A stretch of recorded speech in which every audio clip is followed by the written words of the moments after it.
Yes? Hello everyone, Purple George here, and today I'm making this stupid video for you guys to talk about pretty stupid tendency which I've noticed in stupid Chinese cartoons. The thing is, as an anime viewer who does watch them pretty often, I started to notice a tendency in the industry which is heavily supported by a lot of audience, and that I can't really understand. And that is that a lot of people draw an equal sign between a well-written character and a character that just acts cool on screen. In this video I wanted to talk about it and make fun about people's opinions online. And again, no hate, and if you like certain anime I'm gonna talk about, it's okay. Like, I'm not gonna say that if you like this anime, you can, I don't know, cry about it in the comments, you stupid child. The thing is, some of the anime I'm gonna talk about today, I don't even dislike, I do like them. It's just some of the characters there are not really well written, and for the most part are entertaining, and that's pretty much the only reason why I even like them. And I would have not cared, but there's a lot of people who unironically compare those characters to characters with much better writing, and I don't like that. Okay, we can start with the hot one. Gojo is one of the most well-written characters. Gojo's writing is still so perfect to me with— Name 3 well-written JJK characters other than Gojo. Aside from Satoru Gojo, of course. Gojo Satoru, strongest, most badass character in Jujutsu Kaisen and whose death became a meme online. The funniest part is how this character is almost universally loved online, yet he died like 100 chapters ago, and the fans still demand for the creator to bring him back. And no, it's not because the strongest character in the series died to almost have that villain, but because the creator killed him on purpose because he freaking hates the character.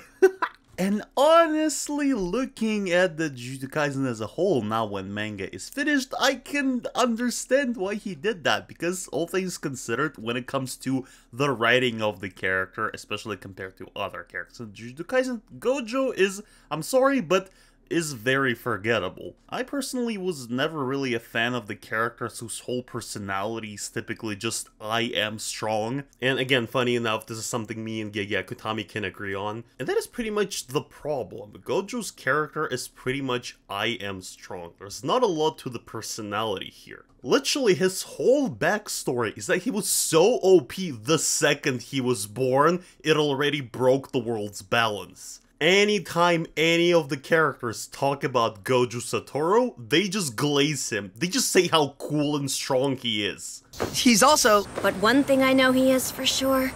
But still. And it goes without saying. He's the strongest! He's a true hero. Not just on screen, but in everything he did.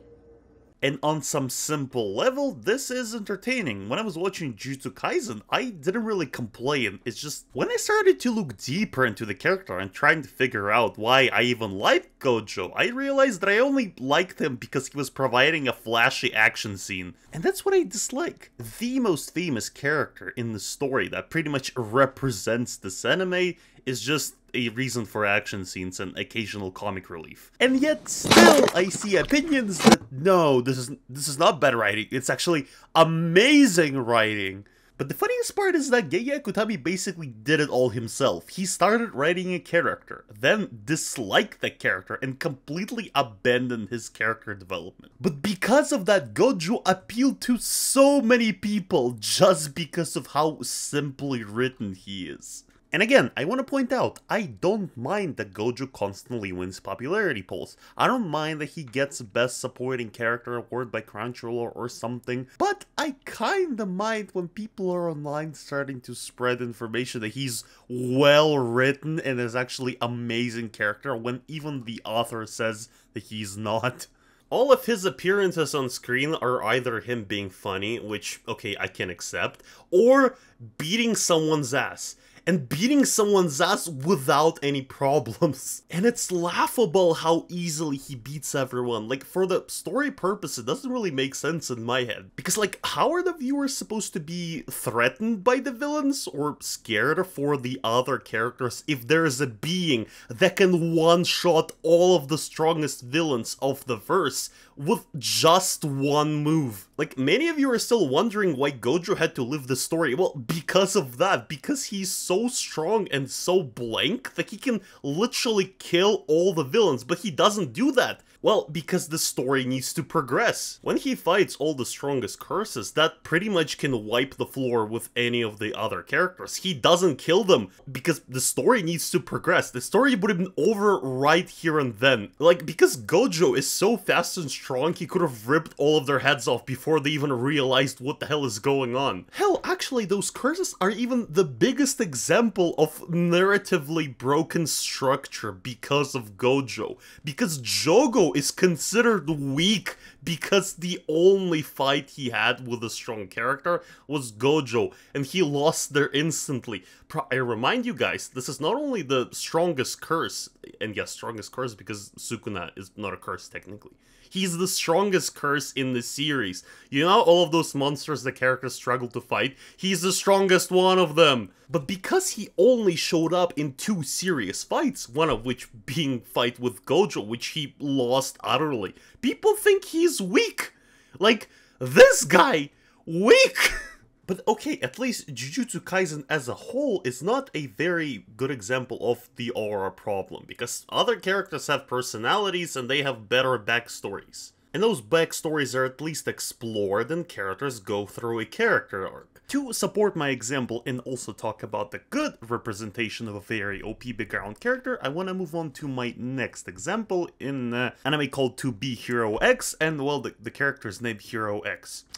I'm not really good at this transition still. The thing is, Hero X as a character is also a very good representation of the aura farming problem amongst the audience, because literally all the talk about him I hear online is about how strong he is and how much he solos every anime verse possible. Only the problem, I couldn't really get to the anime itself because literally all of the mentions of the character, and actually all of the mentions of the anime in general, were solely the edits of how cool this character is. And the funniest part, there is writing to him, he has a backstory and everything, but I didn't know about it because all I saw were edits of like one clip where he showed up. Yeah, if you didn't know, Hero X, who's in the title by the way, only shows up for a few minutes in the entire anime. And that was enough for the editors, by the way, because they just reshuffled those scenes and made a bunch of TikTok edits. And for some reason, I only saw them. There's a few videos I just looked up which talk about this character in detail, but they don't have nearly as many views as the clips where he's just acting cool and like one-shotting the villains who are supposedly really strong. But the reason why I believe that Hero X works better than Gojo, even though they're both powerful, unemotional secondary characters, is that Hero X, unlike Gojo, is actually written and stays a background character. If in JJK's story involves Gojo, he's affected by all the decisions of main characters and the main villains. In Hero X stays on the background because, well, he's fighting other more powerful villains on the background. And in the end, where he shows up and one-shots the main villain, we understand why he was staying away. Because if he was more involved, if he was actually included in the main story, the story probably would have ended in the first, like, a minute. In addition to that, again, unlike with Gojo, who we pretty much know all about, how his powers work, what his backstory is, in the case of Hero X, we don't really know much about him. Like, yeah, we know that he has reality-bending powers, but we don't know the extent of them, and we don't really know how strong or how weak he is at his weakest and the lowest. Like, yeah, sure, online everyone says how he can one-shot pretty much everyone, even the Jesus himself, but, like, if that's actually how it is, that's just lazy writing. Because, like, Gojo can also one-shot everybody, and he just doesn't do that because plot won't allow it. That's why I think when you're writing a very strong character, that well-written strong character would be either somewhat limited, where he can't always be strong, like All Might in My Hero Academia, for example, or he's not well established, so the audience have to guess why exactly he's on the background and not included in the main story. Tell me in the comments if you want me to review the Hero X. And now we're moving to our next example. I'm still really good at making transitions for my examples. And this example is pretty much the reason why I make this video, because Solo Leveling has the best written protagonist of the genre. Best fictional characters to ever exist. Oh boy, Solo Leveling. The anime that was based on the most popular Korean manga ever. An anime that was the most viewed anime of all time on Crunchyroll website. An anime that got Anime of the Year by an official awards. And all of that just for the story where the character is blank. He doesn't care about any of the other characters, and honestly, I can't even be mad at him because all of the other characters are non-existent. They are just shadows compared to the main character. They not only have no personality. Seriously, I personally do not understand how Solo Leveling got as big as it was. And there was even a time when I wanted to make a full-on review about it, but a lot of people were already bashing it online, so whatever. I mean, if you want to see it, tell me in the comments, because I already have almost a finished review, which even tried uploading to YouTube, so yeah. Basically, yeah, Solo Leveling is a prime example of our problem, because literally most of scenes with Jin Woo were solely for the purpose of people later making TikTok edits with it, and yes, pun intended. And okay, just to be fair, I want to correct myself a little bit, because the first few episodes of Solo Leveling were actually really solid. Jinwoo had a good build-up to him receiving the powers, and even though the powers are incredibly cliché, the first few episodes were still really well building up to that. But later, everything went to shit, and essentially the character is literally being so strong, all of the other characters only have to gasp in fear or amusement when they see him use his powers. I don't know if I have to even elaborate, because literally all the talk about Jinwoo online is people are glazing him, telling how strong he is, how he solos literally any verse, and how they want to be like him.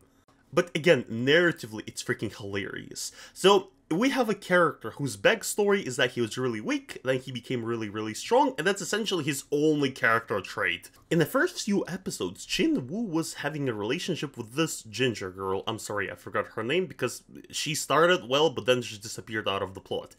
They had a relationship, she was caring for him, and I thought they were gonna end up as a couple because, well, their chemistry for the first few episodes was actually really solid, and I liked their dynamic. But then, Jinwoo becomes really OP out of nowhere. He becomes a gloomy teenager who only stares into distance and pretends like he's in the TikTok edit, and then he completely forgets about the ginger girl because, well, she's not strong, and you know who he ends up falling in love with?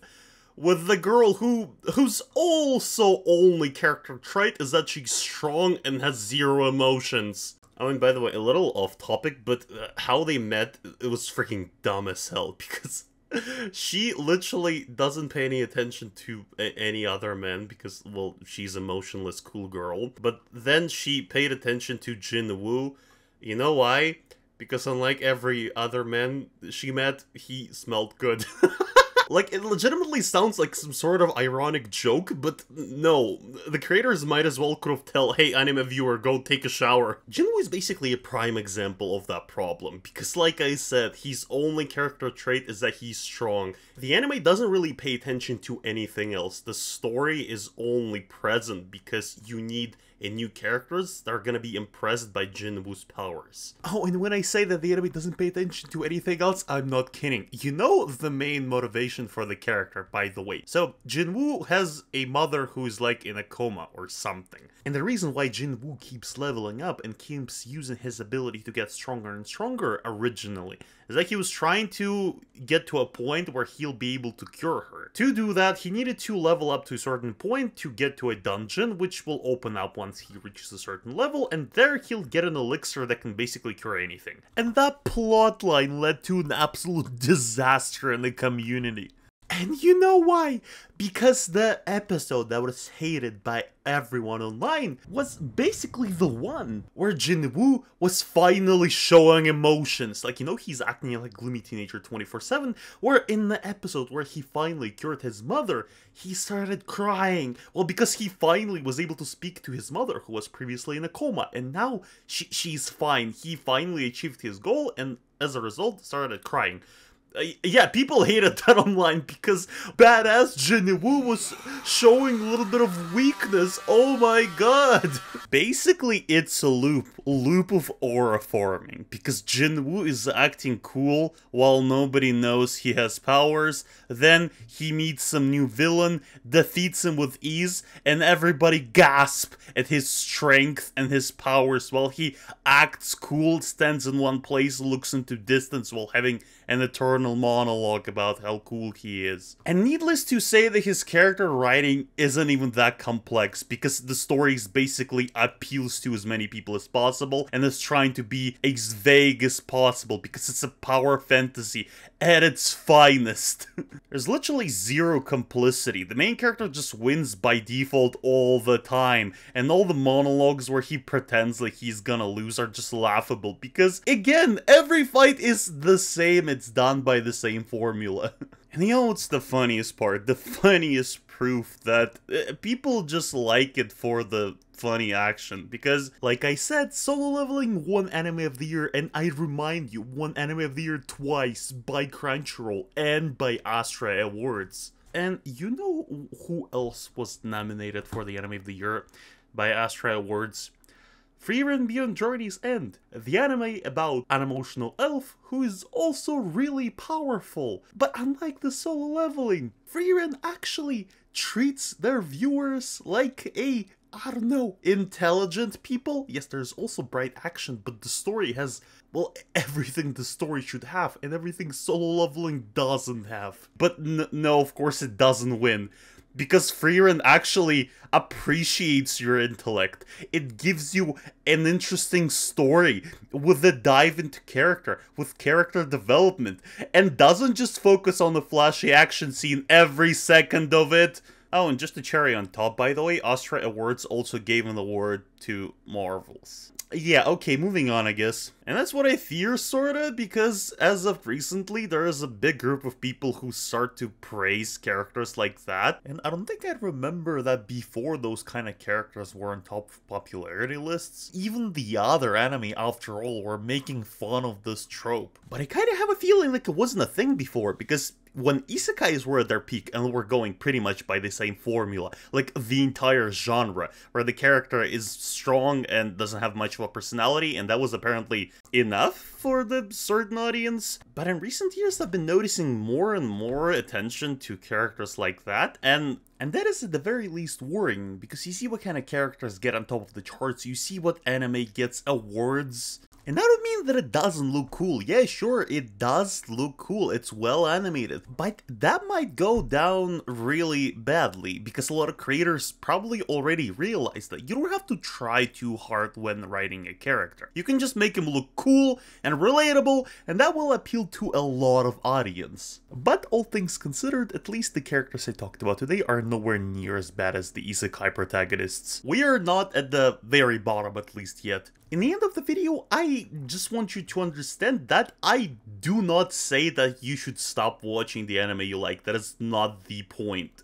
It's just like, I feel like it's important to acknowledge when the story is done well and when it's done not well. And if you like the character solely for the action, it's okay to admit it. If the character writing is imperfect, that doesn't mean the character is like terrible and you should hate it immediately. But it's just important to understand that if the character is written well, I'm sorry, but it's written better than the character that isn't written well. And I know I sound like Captain Obvious right here, but I don't know, when I see certain opinions online, I feel like that needs to be voiced. So, I guess that is it. Tell me in the comments if you like this video, what do you think of my hot takes, and if you like Jinwoo, sorry, but like go take a shower or something.